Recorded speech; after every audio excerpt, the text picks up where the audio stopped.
مفادات کو پروٹیکٹ کر رہی تھی۔ انڈین نیشنل کانگریس کا وہ یہ دعویٰ کرتی تھی کہ برصغیر میں رہنے والی تمام جو نیشنز ہیں ان کی وہ نمائندہ جماعت ہے، لیکن حقیقت اس سے مختلف تھی۔ وہ ہندوؤں کی جماعت تھی اور ہندوؤں کے مفادات کے لیے کام کرتی تھی، اور الیکشنز جیتنے کے بعد بھی مسلمانوں کے تمام حقوق کو یہ جماعت نظر انداز کرتی تھی، جس کی وجہ سے مسلمانوں کو یعنی سیاسی سطح کے اوپر نمائندگی کی ضرورت تھی۔ مسلمانوں نے اس لیے مسلم لیگ کا وہ قیام لے کر آئے۔ کانگریس کی آزادی کی تحریک کی حمایت کی بہت سے ہندوؤں نے، اور ان کے جو اپنے مخصوص نظریاتی مقاصد تھے اس کے لیے انہوں نے اس کو سپورٹ کیا۔ ساورکر ہندوتوا ونائک دامور ساورکر نے 1923 میں اپنی کتاب میں ہندوتوا کے نظریے کی وضاحت کی، جس میں انہوں نے اس بات کے اوپر زور دیا کہ جو ہندو ہیں ان کو اپنے سیاسی یعنی جو ہندوستان جو ہے وہ بنیادی طور پر ایک ہندو قوم ہے، اور ہندوؤں کو اپنے سیاسی جو اس کا غلبہ ہے، ڈومیننس ہے، اس کو مضبوطی سے قائم کرنا چاہیے۔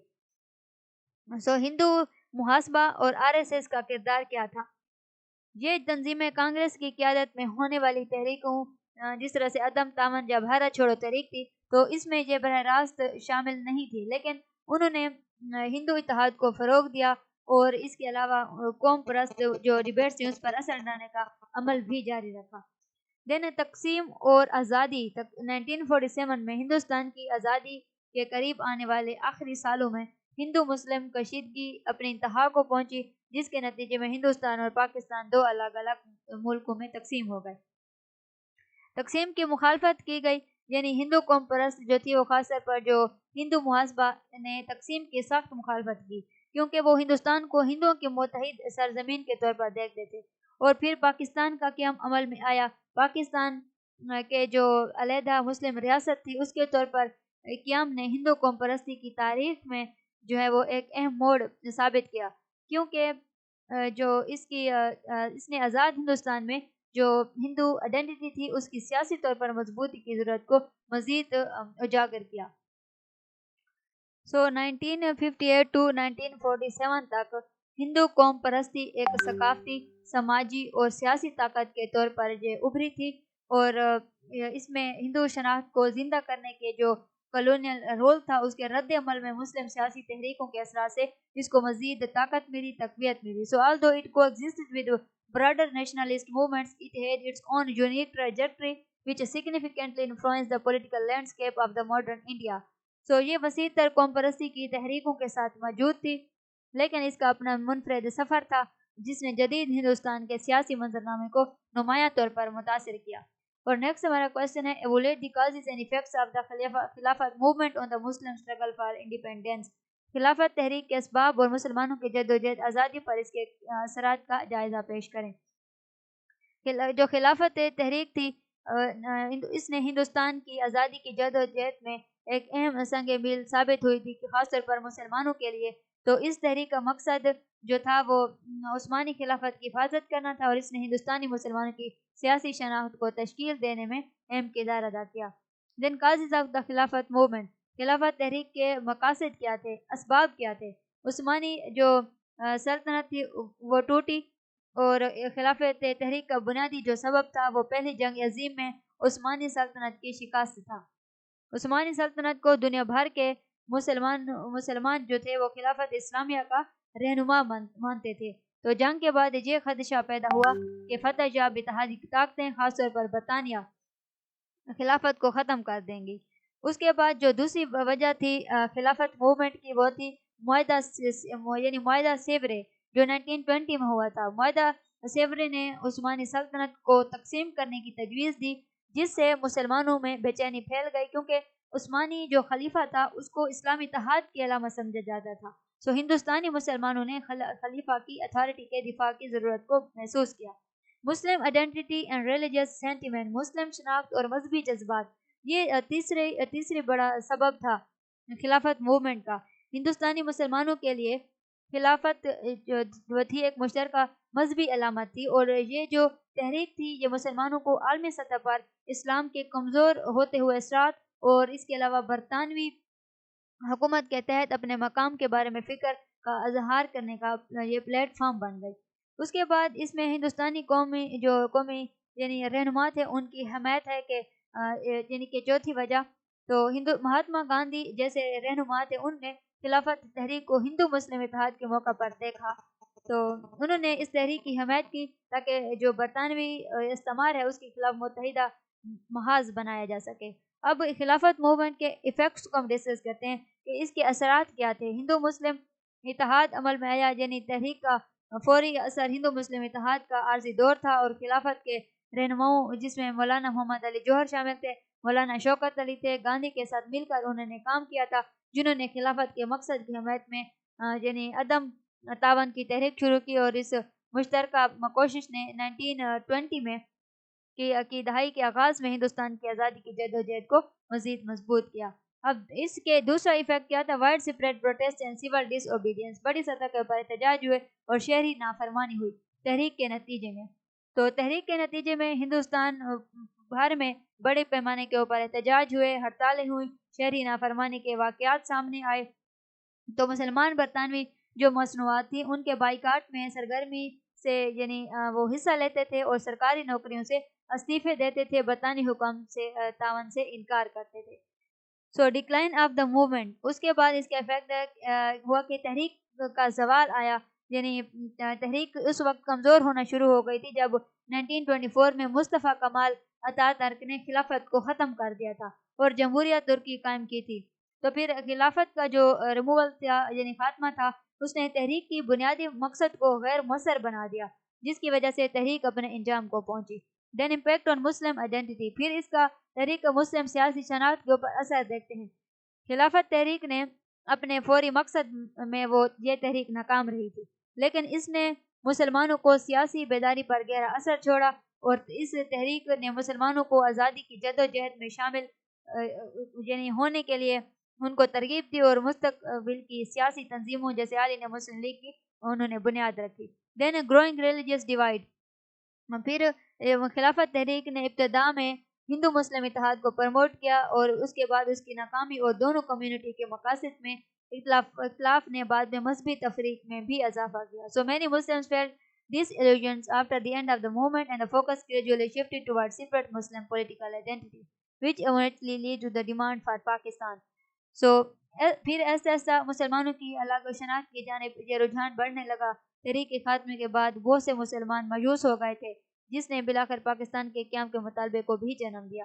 تو خلافت تحریک ہندوستان کی آزادی کی جدوجہد کا ایک اہم واقعہ تھی، خاص طور پر ہندوستانی مسلمانوں کے لیے۔ یہ عثمانی خلافت کو یعنی بچانے میں ناکام رہی تھی، لیکن اس نے مسلمانوں کی سیاسی بیداری پر گہرا اثر ڈالا اور ہندو مسلم اتحاد کو عارضی طور پر مضبوط کیا، اور مسلمانوں کی جدوجہد آزادی کے لیے آنے والی تحریکوں کے لیے راہ ہموار کی۔ سو نیکسٹ ہمارا کوشچن ہے، discuss the out comes of 3 sessions of the round table conference, تینوں گول میز کانفرنسز کے نتائج کے اوپر تبصرہ کریں۔ گول میز کانفرنس لندن میں 1930 سے 1932 کے دوران برطانوی حکومت اور ہندوستانی رہنماؤں کے درمیان یہ ایک آئینی اصلاحات تھی، اور اس کے اوپر بات چیت کرنے کے لیے یہ منعقد کی گئی تھی، اور ان کانفرنسز کا مقصد کیا تھا کہ ہندوستان میں سیاسی مسائل اور جو خود حکمرانی ہے اس سے متعلق معاملات کو حل کیا جائے گا۔ اب پہلی گول میز کانفرنس کب ہوئی؟ پہلی گول میز کانفرنس نومبر 1932 جنوری 1931 تک، اور انڈین نیشنل کانگریس میں اس نے اس کے اندر شرکت کی، جو ہندوستان کی آزادی کی تحریک کی سب سے بڑی جماعت تھی، اور اس کانفرنس کا بائیکاٹ کر رہی تھی کیونکہ اس نے اس وقت ہندوستان میں سول نافرمانی کی تحریک جاری کی تھی، اور باقی جو انڈین پولیٹیکل پارٹیز تھیں، جیسے سیاسی گروپس تھے، شاہی ریاستیں تھیں یا اقلیتی نمائندے، انہوں نے وہ اس اجلاس میں شریک ہوئے تھے، لیکن انڈین نیشنل کانگریس نے اس جماعت نے اس سیشن کا بائیکاٹ کیا تھا۔ اور پھر اس میں گفتگو کیا ہوئی اس کانفرنس میں، اور اس کے نتائج کیا نکلے؟ برطانوی حکومت نے اصولی طور پر ہندوستان کو ڈومینین کا درجہ دینے کے اوپر اتفاق کیا، یعنی ہندوستان کو برطانوی حکمرانی کے تحت زیادہ خود مختاری ملے گی، اور وفاقی نظام کی ضرورت پر بھی اس میں اتفاق ہوا، جس کے تحت صوبوں اور جو شاہی ریاستیں تھیں ان کو زیادہ خود مختاری ملے گی، یعنی اس میں یہ بحث کی گئی۔ لیکن جو کانگریس تھی اس کی عدم شرکت کی وجہ سے کوئی بہتر کوئی ٹھوس پیش رفت نہیں ہو سکی، اور آئین کا مسودہ بھی تیار نہ ہو سکا۔ پھر دوسری گول میز کانفرنس ہوئی ستمبر